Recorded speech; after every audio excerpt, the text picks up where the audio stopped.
Magandang araw sa inyong lahat. Malacanang, sangkot nga ba sa isang matinding niknokan dyan sa PCSO? Naku po, patay tayo dyan. Ako, eto na nga.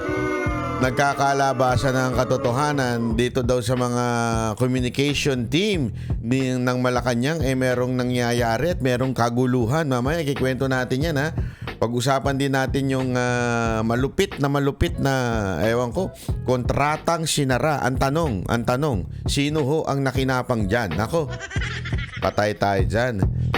At ang sabi, dahil sa isang bossing sa Malacanang, naglagay ng isang tao sa Malacanang na naku.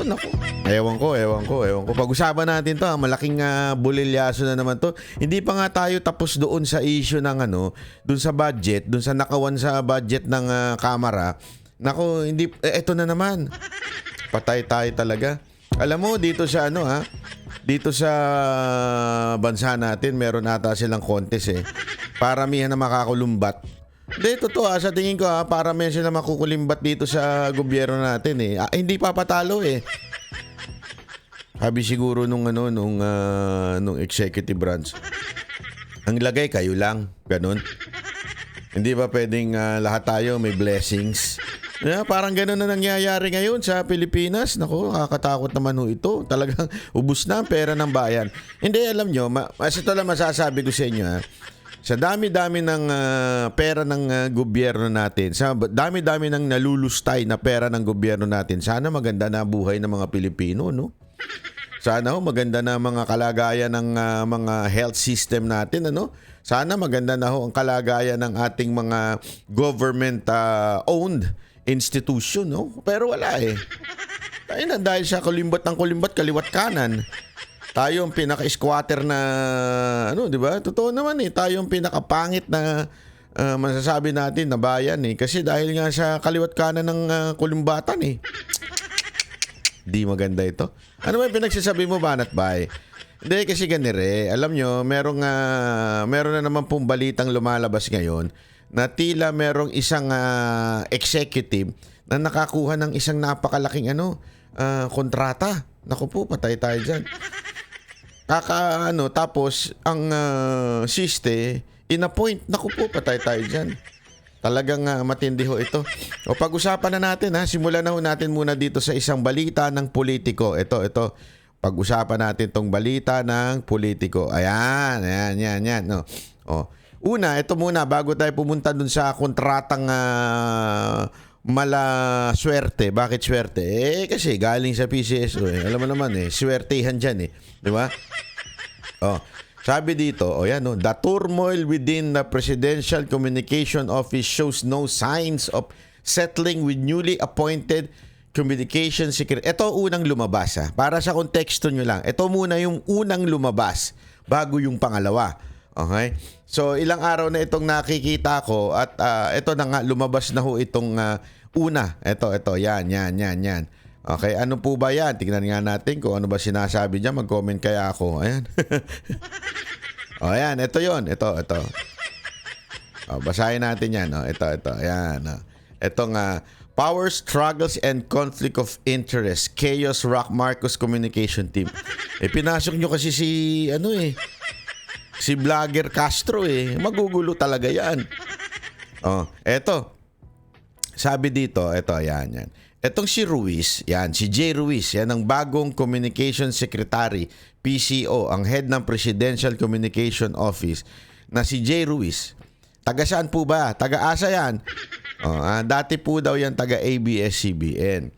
A former broadcaster reportedly had business dealings with government agencies before his appointment. Naku po.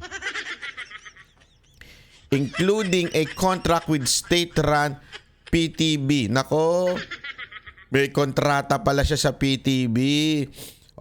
Sabi dito, ang in-scoper, ibig sabihin yung nag-scoop, said, itong si PTB General Manager Toby Nebrida has already threatened to expose active government contracts linked to a company linked to Ruiz and his business partner Ana Puod. Okay. So si Nebrida yung general manager ng PTB, nag-threaten na expose ko ito. Okay, ito yung before ha, iba pa yung lumabas ngayon. Okay, so ito yung before, sabi niya may i-expose ako.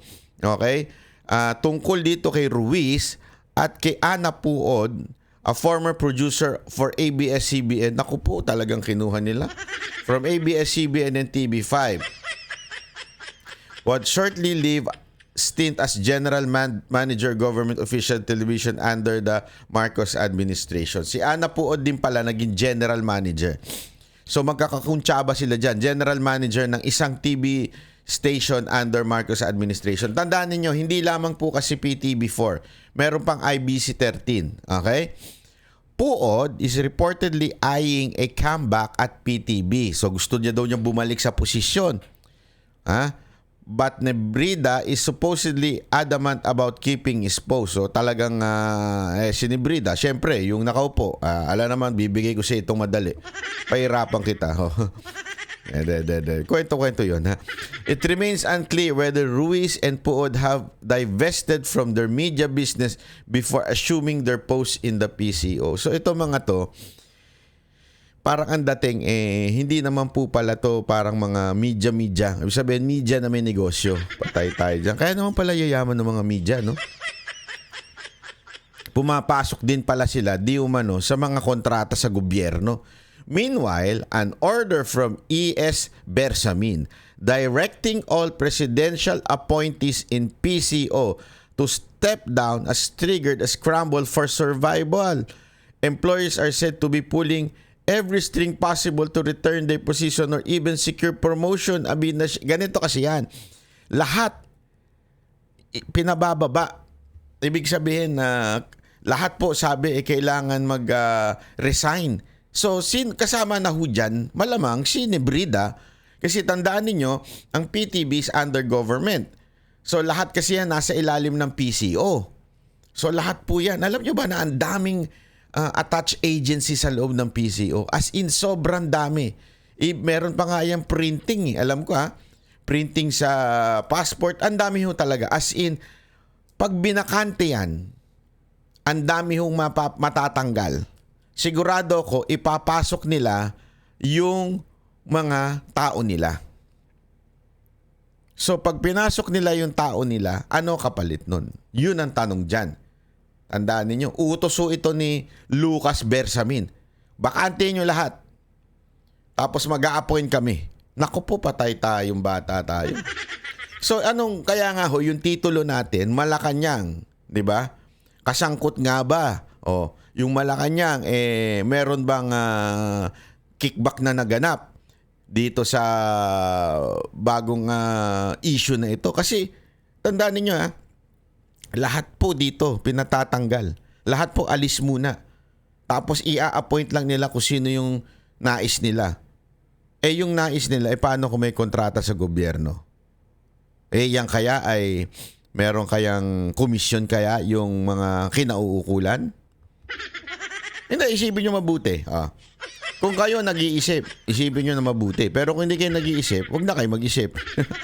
Amid the backroom negotiation, Anis Cooper claims E.S. Lucas Bersamin still has the final say who stays and who goes with the PCO. Nako po. Beyond the internal upheaval, Ruiz faces an even greater challenge managing the administration's messaging at a critical time. President Ferdinand Marcos' approval ratings decline and pressure mounts to strengthen the government public image. Akala siguro nila sa gagawin nilang pagtanggal, aside from merong kikita, di umano, siguro akala nila maibabalik nila yung approval rating na dumadaus-dus na. Kung ako sa inyo, ilagay nyo dyan yung mga higot puwet ni Marcos. Yung higot tumbong ni Marcos. Marami dyan, yung mga vlogger na higot tumbong ni Marcos. Yan ang ilagay nyo dyan. Hindi magre-reklamo yung mga yan. Pakainin mo lang na ensimada yan. Pakainin mo lang na ensimada yan. Okay na sila dyan. Gago! Ganyan ka-cheap yung mga yan Tignan mo, mga itsura pa lang, wala na sa hulog di ba? Bigyan mo lang ng kapiraso yan. Ang papayag na yan. Hindi, totoo. Kasi yan ang talagang pinabili mo ng suka, pagbalik vlogger na. Ito pa. Ruiz is the fourth PCO chief account appointed by Marcos in 3 years. Isipin mo, in 3 years, 4 na beses na napalitan. Meron talagang problema. Wag na tayong maglokohan. May problema sa loob ng PCO. May gustong mag-magic dyan. Kasi alam mo, etong huling inalis nila, hindi naman inalis, sorry. Nag-resign. Magaling po yun eh. Mapakagaling na tao ho nun. Napakagaling na tao nun, pero bakit nag-resign? Malamang, maprinsipyo kasi yun eh. Malamang hindi siguro nag-bend, di ba? On Monday, Nebrida issued statement denying the threat allegation as well as affirming his support for the new PC. Naku, syempre. Hindi, sa totoo lang yung mga ganyang pagde-deny, alam naman natin yan sa Malacanang. Iba yung sinasabi sa ginagawa.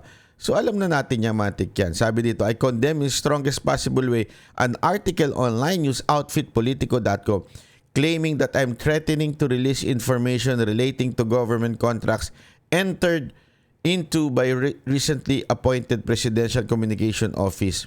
Nako, ang problema, ngayong araw nito, kasi sinabi dito, may tinethreaten daw. Pero ngayong araw na to, lumabas yung kontrata na yon. Nako po, patay tayo dyan. I also categorically stated that I support the appointment of Secretary Ruiz, fully knowing his capability and competence to head. Naku, narinig na namin yan. So, Banat Bay, ano yung sinasabi mo? Kasi ito, day before to medyo nung isang araw pa to na lumabas. Okay? Lumabas to nung isang araw pa na sinasabi tinethreaten daw o nagkakaroon daw. According to Politico ha. Okay? Meron daw tinethreaten na etong isang si Nebrida, yung GM nila, dito sa pag yan, itinuloy-tuloy nyo si Ruiz, ano namin yan, ha? May ilalabas kami. Parang gano'n ang sinasabi. Okay? Ngayon, dininay naman ni etong si Nebrida, yung general manager ng PT before. Okay. So, okay na sana. Ang problema may lumabas ngayon. Yun ang problema, Brad. Kasi, sabi nga, hindi mo may tatago yan. Delicates ka dyan. So, may lumabas ngayon. Ito yung lumabas ngayon. Ngayong araw na to. Na malupit. Ito. Hindi yan. Ito. Yan. A media company, okay. A media company co-founded by former ABS-CBN reporter Jay Ruiz secured 206 million. Naku po, patay tayo dyan. Na kontrata from PCSO. Naku po, jackpot. Gago! From the Philippine charity PCOs in the last quarter of 2024, just months before his appointment. Naku, basahin nga natin to. Parang tumama sa loto si Jay Ruiz. Naku po, alakbakan. Nakantindi nito. Ito ha. Ayan na. Ito yun. Ito yung article na yun. Basahin natin tong article na to ha. Ito daw, according to Politico.com ha, baka na naman magkamali kayo ng quote ha. Hindi po ako nagsabi, Politico.com. A media company co-founded by former ABS-CBN reporter ka lang, may company ka na ngayon. Ang lupit mo, Brad. Jay Ruiz secured 206 million worth of contracts. Naku po, ang lupit mo. May pag-asa pala kaming banateros na maging mga negosyante, no? Pambihira. Contracts from PCSO in the last quarter of 2024, just months before his appointment. Digital 8 Incorporated. Naku po. In partnership with the state run Intercontinental Broadcasting Corporation, IBC. Yan yung IBC 13. So, Digital 8, yung pagmamayari niya, sabi dito, at yung IBC 13, won ay 178.5 million contract for the production, television transmission of PCSO. Ba't hindi ba natatransmit yun? Production, ganyang kamahal, 178. Anong klaseng production to? Tapos, transmission of PCSO, Lotto draws, and other games according to notice of award, 178 million. Bakit naging 206? Kasi last year lang, ito naman. A separate notice of award dated December 20 showed that Digital 8 Inc. secured another 27 million for the production and placement of digital promotional videos. Promotional videos? Putya, AI mo lang yan. Libre lang yan eh. Ang dali-dali gumawa ng promotional videos eh. Hindi naman, sige, sabi mo na may monthly na bayad. Magkano lang yung monthly? Wala pang 1,000.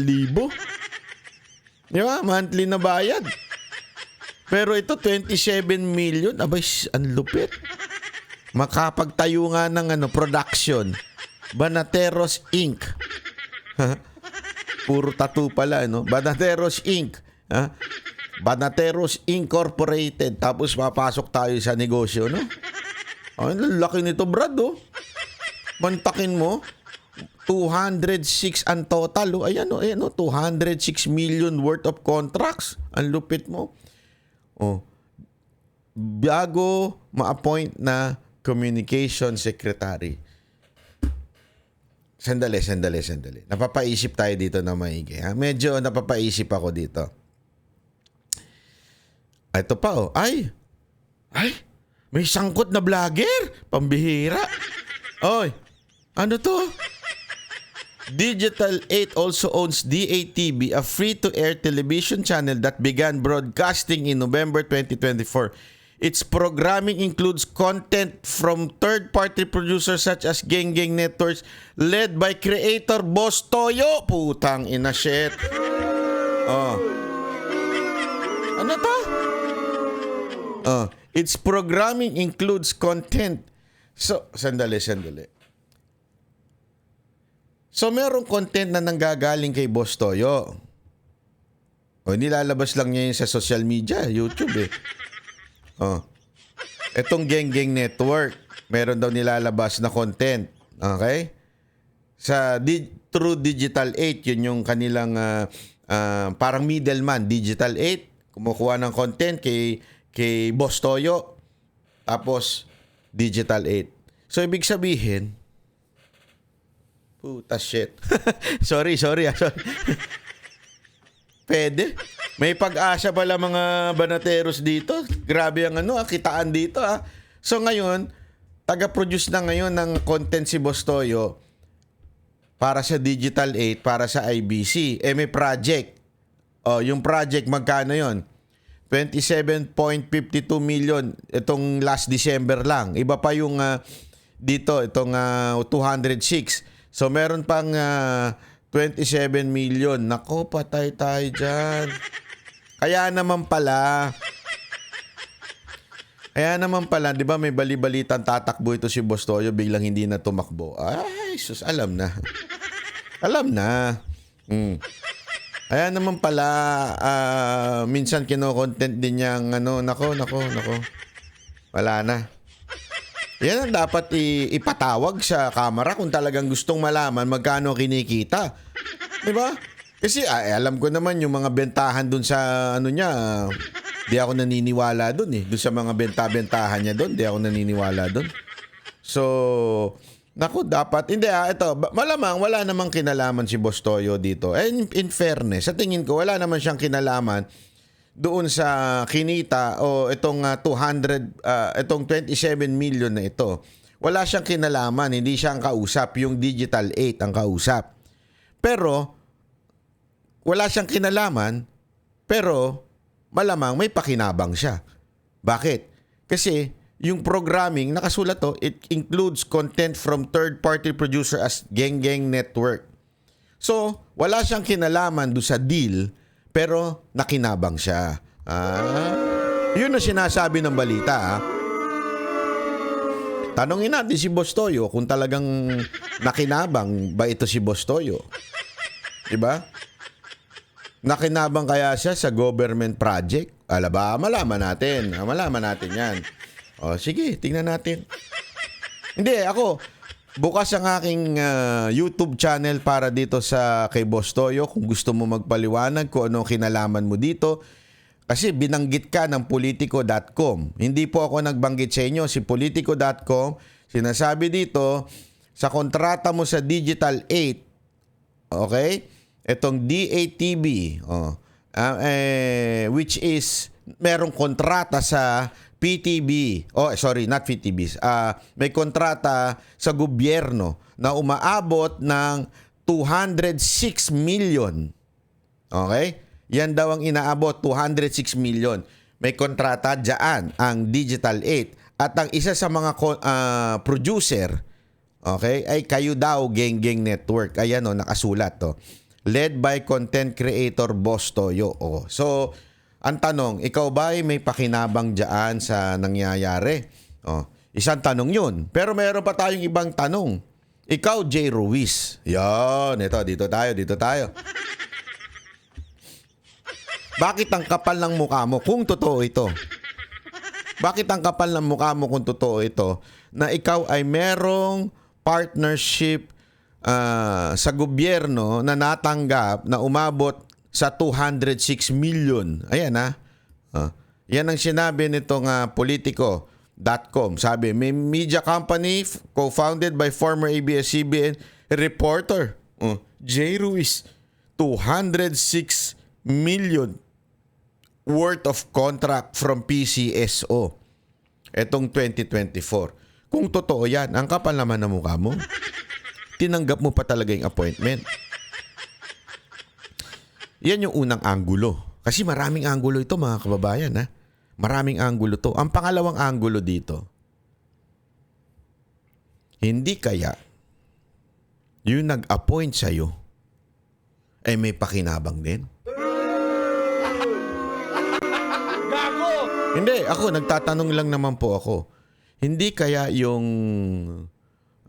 masasabi natin nag-appoint sa'yo na bilang PCO secretary ay may pakinabang dito sa milyong-milyong kontrata na ito? Kasi parang ang pwedeng maging anggulo o possibility, I'm not saying it is fact, possibility, meron kayong kasunduan. Di umano o alleged na kasunduan doon sa nag-appoint sa'yo. Hindi, basta appoint ka, secretary ka, may project ka, pero alam mo na.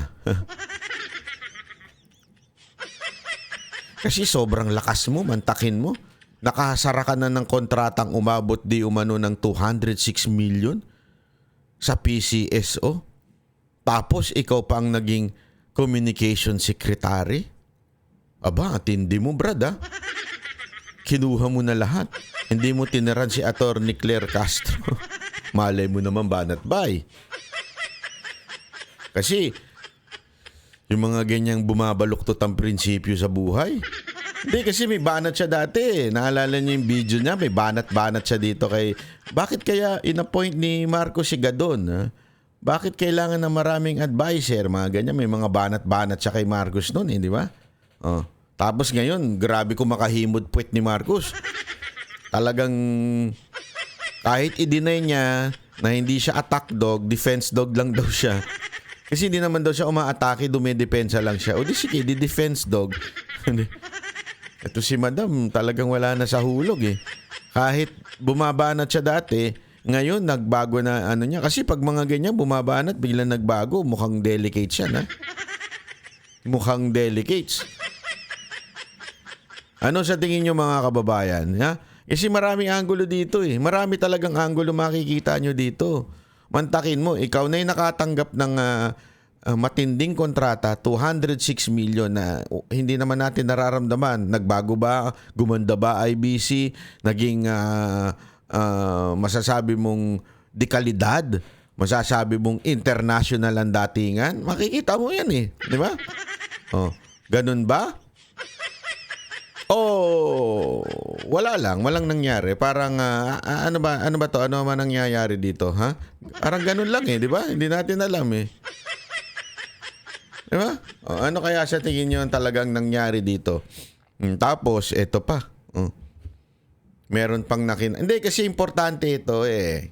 Kasi dati, eto yung kay Boss Toyo, importante itong malaman natin. Kasi dati, 'di ba, may kinikwento ako sa inyo tungkol sa isang tao na nagre-recruit ng mga vlogger para pumpuriin, palakpakan ang administrasyon kahit puro palpak na. Naalala nyo nun? May kwento ako sa inyo nun. I think it was 2 years ago. December yun, kinuwento ko sa inyo na nasa Japan pa tayo. Nakatanggap ako ng tawag sa isang sikat na vlogger. Hindi ko na lang papangalanan yun. At sinabi niya, nire-recruit ako ni Tutu. Kulang ng 3 kasi 3 ano yun. Tama, 3. Nire-recruit ako ni Tutu. Nire-recruit niya ako. Bakit? Anong gagawin niya? Basta, kampihan ko daw si Tamba, tapos banatan ko daw si Sara. Anong mapapayo mo sa akin? Kasi ginagalang kita bilang political vlogger at kaibigan ko. Sabi ko, wala namang problema. Ito, diniretso ko. Sabi ko, wala namang problema kung gusto mong maghatid ng balita ng gobyerno. Wala namang problema dyan. Wala namang masama. Pero kung babanatan mo lang si VP Sara Duterte dahil inutos sa'yo, asahan mo, babanatan kita. Ito, sinabi ko sa kanya yun. Asahan mong babanatan kita at yari ka sa akin. Durog ka sa akin. Dahil alam kong kapasidad ng utak ninyong mga hip-hopper. Tapos buti na lang hindi tumuloy. Pero meron siyang binabanggit doon. Meron silang leader na nagre-recruit daw ng mga kilalang social media influencer. Tinanong ko, sino yon?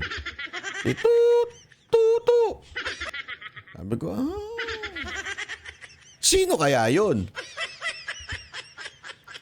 Ang tanong, ito lang tanong ko lamang ito, Boss Toyo. Boss Toyo, ikaw ba yon? Ikaw ba yung tinutukoy ng isang kaibigan ko na gumigitna between vloggers and the camp of the Marcoses and the Romualdez?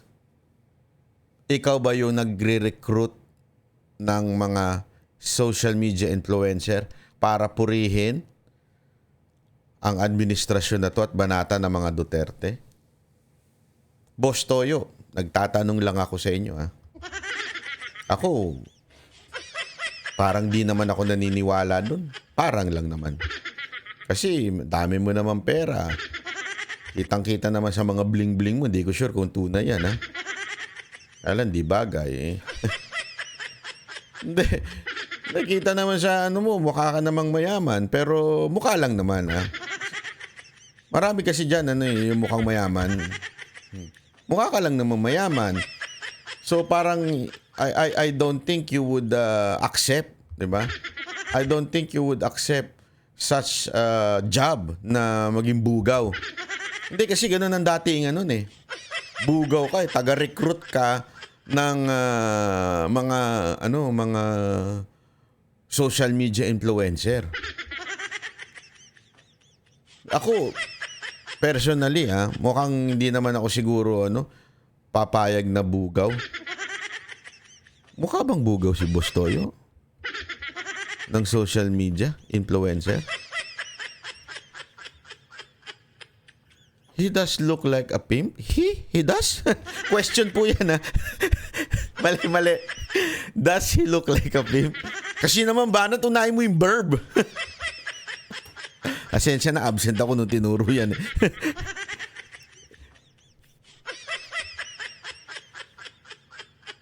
Hindi, ako nagtatanong lang ako sa iyo, Boss Toyo. Ikaw ba ay bugaw ng mga social media influencer? Kasi may nagkwento lang naman sa akin.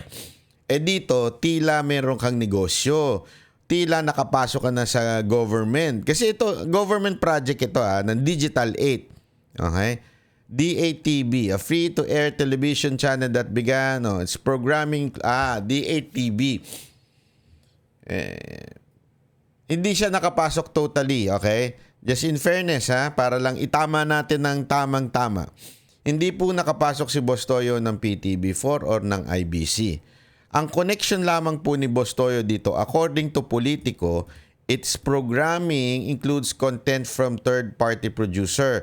Ito, ano yung programming na yon? Yung D8TV. Ano yung D8TV? Itong a free-to-air television channel which is not under the government. Okay. But, since ang may-ari ng D8TV ay ang Digital 8, which is, ang sabi nga dito, ay ang authorized representative, ito, the document identified as JB Ruiz o si J. Ruiz po ang representante ng Digital 8. So, connection, Digital 8, represented by J. Ruiz, PCO Secretary, which nakatanggap ng ganito kalaking di umano ay nakalaking 206 million worth of contracts mula sa PCSO. Ayan. Ang tanong, meron kayang koneksyon si Boss Toyo na ngayon sa loob ng gobyerno? Naku po. Boss Toyo, baka gusto mo magpaliwanag. Open po ako dito. banatbyofficial@gmail.com. You are free to air your side. Pwede, malaya po kayo. Ako, hindi ako yung nahuhusga agad-agad. Although may lumabas na po kasi talagang contract. Hindi ko na lang ilalagay dito kasi delicates. Hindi ko alam kung paano ang nakuha yung kontrata na yun. Delikado na. Meron lumabas na contract na talagang merong contract na umabot nga ng ganito kalaki, 206 million with PCSO. Ngayon, I do not know kung saan po nila nakuha yung contract, so hindi na natin nilalabas dito. Pero dito, napakalinaw na sinabi ho ng Politico, this website, politico.com.ph, na tila antindi ng jackpot mula sa PCSO ni J. Ruiz. Na ngayon, not ngayon pala. Dati pang merong kontrata kay Boss Toyo. Ayan po, nakasulat no. Malinaw po. Wala ho tayong iniimbento, wala po tayong chismis na ginagawa o fake news na ginagawa. Atin lamang pong binabalita ang sinabi ng politico.com.ph at itong balita na ito ay nasa naman po yan, social media. Lumabas naman po sa social media yan. Ito po ay mababasa ninyo sa politico.com.ph. Makikita nyo lahat ng mga pangyayari dyan. Ang tanong ngayon, asa na yung 206 million na yun? Nagbago ba yung IBC? Gumanda ba? Kasi kung ganyan, ako bigyan mo ako ng ganyan? Ako po. Hindi, ito walang biro to Bigyan mo lang ako ng 5 milyon. Pagagandahin ko yan, network nyo. Oh. Baka mamaya gawin nila. Banat ba ito 5 milyon? Hindi, totoo. Kitang-kita naman natin kung maganda o hindi. Hindi, alam mo kaya mga kababayan, ang hirap po talaga ng sistema ngayon sa ating gobyerno. Kaya titingnan mo. Sa ibang bansa, bakit pag government-owned building, government-owned corporation, ang ganda, ang laki, ang ayos. Alam mo, nagpunta ako itong nakaraang, I think it was November, last year pala, sorry. November or December, I'm not sure kung anong specific date. Pumunta ako sa Japan Immigration kasi may nilalakad ako doon. Alam mo, pagkita ko nung Japan Immigration, una, ang ganda nung lugar nila. Yung city nila kung saan nakalagay yung Japan Immigration, hindi ito yung city na pang red light. Ito yung parang mga business city, parang mala BGC ang datingan. Ang ganda. Ang laki. Pagpasok mo, hindi yung kaliwat ka ng maingay. Yung alam mo yung sa pagka pumasok ka sa mga government building sa Pilipinas, makikita mo sa tabi-tabi na ang gulo-gulo, ang ingay-ingay, kaliwat kanan ng sumisigaw, picture, tapos yung security guard na akala mo umasal parang pulis.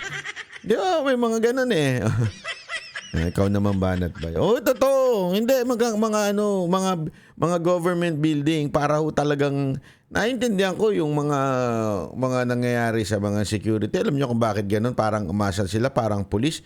Paano kasi ang kukulit din ng mga tao. May nakasulat na nga doon, tas magtatanong pa. Hindi, kasi magulo rin naman. Talaga magulo yung sistema. Halimbawa na lang si LTO, di ba? May window 1, window 2, window 3, window 4. Ba't di na lang pinagsama-sama? Pagpasa mo doon, this is how foolish itong mga government institution natin. Papasok ka ng unang papel. Punta ka, window 1. Pasok ka ng window 1. Pagpasa mo, kukunin mo. Pakipasa doon sa window 3. Katabi lang naman niya. Kukunin mo. Babalik mo sa window 3. Tapos Barang Cristobal. Sabog pa yung speaker nun. Barang Cristobal. Tapos, kukunin mo window 3. Sir, pakilagay sa window 4. Katabi lang din niya yung window 4. Ito naman ikaw, para kang tanga. Window 4. Di ba? Hindi nyo napapansin? Hindi, ako nga natatawa ko. Bakit di nyo na lang sa window 1, pinasa mo na. Kumpleto na yung papel. Magkakatabi naman kayo, ipasa mo na lang. Tapos doon sa dulo na lang, doon na lang, okay, tapos na, ito na. Pipicturean ka na, tapos release na. Hindi eh. Iba pa yung magbabayad ka sa cashier. Ito, para kang tanga eh. Babayad ka sa cashier. Di ba? Pagbayad mo sa cashier, lilipat ka na naman. Paglipat mo, doon ka pipicturean. Sige, tawag sa salamat. Bukal yan, punta ka, putangin mo. Gano'n. Gano'n eh, di ba? Tapos sisigaw na naman, Barang Cristobal. Go-proceed to window 5. Barang Cristobal. Pagpunta mo sa window 5, doon pala matatanggap yung lisensya mo. Bakit di na lang pinagpasa-pasahan nila doon, ano? Tapos na, para isahan na lang. Pasok ka sa window 1, picture, tapos yung print. Tapos, okay, salamat, umpo ka na dyan, animal ka. Tapos after nun, ito, release na. Tapos ang usapan. Diba? Ganun. Ano itsura ng government, natin? Institution. Ang gulo-gulo. Alam niyo kung bakit? Corruption. Pinahihirapan so that maglagay ka na lang sa mga fixer at para bumilis ang sistema ng pagkuha. Kasi makikita mo, may nakita kang milyonaryo, yayamanin na nakaupo doon? Wala. Tama, mali. Diba? Kasi kailangan kumikbak eh. Kumita yung mga nakaupo eh. Doon sa Kaya pahihirapan ka. Sige nga, tanungin ko kayo. Gaano kaganda ang ng itong IBC at saka PTV? Pero alam ko, gumanda yan noong panahon ni Pangulong Duterte. Gumanda yan mula sa bulok na bulok. Kakwentuhan ko mga pinuno dyan eh. Gumanda talaga yan. Ngayon, umasenso na ba? Gumanda pa uli? Wala. Bakit ang laki nito? 206 million. Anong para sa inyo to? Para sa content? Ha? Tapos ang isa magbibigay ng content, si Boss Toyo. Ganun ba ho yun? Ganun ba ho? Ganon? Bakit? Hindi. Ako hindi ko naman nilalait ang content ni Boss Toyo. Hindi ko naman nilalait kahit ganun. Pero masasabi mo bang malaki? Ganun kalaki? Babayaran para sa mga content? 206 million, umabot na yung kontrata? Kaya nga gumawa ng content nun hindi ko sinasabing pupunta ito kay Boss Toyo. Ulitin ko, hindi ko sinasabing pupunta lahat to kay Boss Toyo. Hindi lahat. Hindi. Pero kung maglalabas lang siya ng content, kasi remember, pinaliwanag natin, yung content hindi nanggagaling, hindi direktang may kinaugnayan ang production ni Boss Toyo doon sa sa kumpanya. Wala nga ako sinasabi. Ang third party pa lang siya. Ibig sabihin, meron pang iba, Digital 8, tapos siya. Pero yun nga ang tanong dyan, mga kababayan. Worth it po ba? Yan, 206 million na yan. At sino ang kakuntsaba nito? Kung sakasakaling totoo na nagkaroon talaga ng pirmahan, sino ang kakuntsaba ni Jay Ruiz diyan sa Malacanang? Kasi imposibleng makatanggap ng ganito kalaking kontrata ito nang walang basbas ng Malacanang. To the point nga na siya po ay na-appoint pa. Ganun siya kalakas sa Malacanang. Alam nyo, isa yan sa mga critical, lalo na ngayon, sabi nga, dumadaos-dos na ang rating ng presidente. So, critical ang pagiging sekretary ng PCO. Ibig sabihin, malakas ka talaga pag ikaw ang sekretary ng PCO, which is also under the office of the president. Directly under the office of the president ang PCO. Malakas ka, malapit ka talaga sa Pangulo o dun sa asawa. Hindi ko alam kung sino sa kanila ang nagdidesisyon.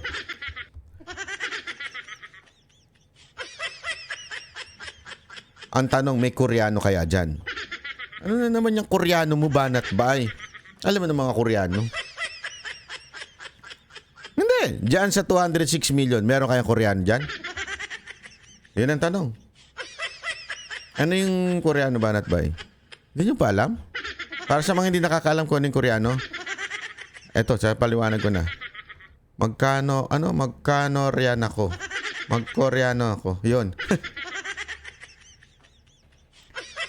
Magkano, pinaikling magkano ako dyan. Magkano ako riyan. So, Koreano.